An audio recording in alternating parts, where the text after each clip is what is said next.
Assalomu alaykum azizlar. Hurmatli obunachilar, kuzatuvchilar, sog' salomatmisizlar?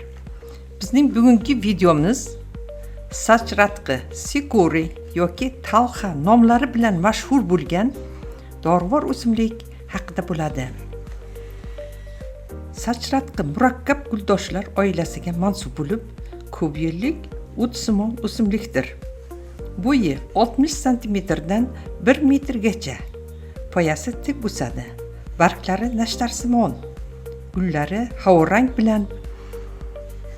bo'lib savatchaga to'plangan.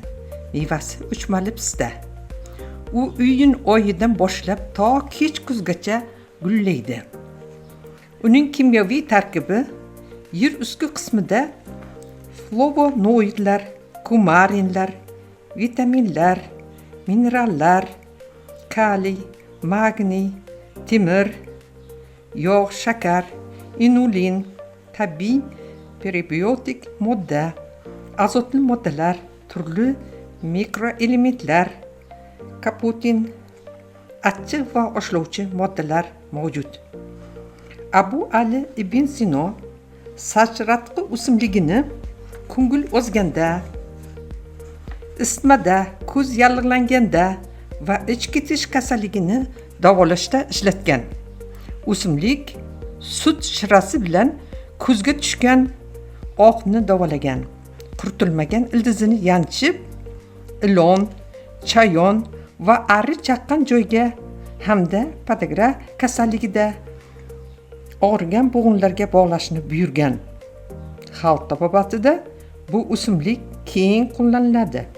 Quritilmagan ildizi dizenteriya kasalligida, buyrak, siydik yo'llari infeksiyalariga qarshi, ichki yallig'lanishda, balg'am chiqaruvchi vosita sifatida ishlatiladi. Ildizdan tayyorlangan qaynatma ishtaha ochish, ovqat hazm qilishni yaxshilashda qo'llaniladi. Sachratqi o'simligi uvitilgan suvga zukko ayollarimiz bolalarini cho'mtiradilar, ya'ni oftob urmasligi uchun. Sachratqi mevasi esa isitma ko'tarilganda haroratni pasaytirishda ishlatiladi. Zamonaviy tibbiyotda sachratqi ustidan tayyorlangan qaynatmaning mikroblarga qarshi va burishtiruvchi ta'sir ko'rsatishi, markaziy asab tizimini tinchlantirishi, yurak ishini kuchaytirishi aniqlangan.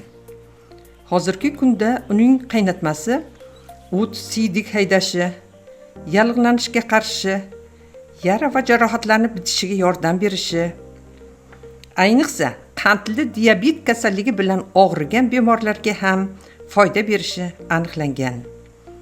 Tibbiyotda o'simlikning galin preparatlari o't haydovchi hamda yallig'lanishga qarshi vosita sifatida ishlatiladi. Sachratqi o'tini dorixonalardan topsangiz bo'ladi. Azizlar, sachratqi o'simligidan damlama tayyorlashni bilmoqchi bo'lsangiz, bizning keyingi videolarni ko'rishni tavsiya qilamiz. Kanalimizga yangi mehmon bo'lsangiz, like bosib, obuna bo'ling. Izohlarda fikrlaringizni qoldiring. Bu bilan siz kanalimiz ravnoqiga hissa qo'shgan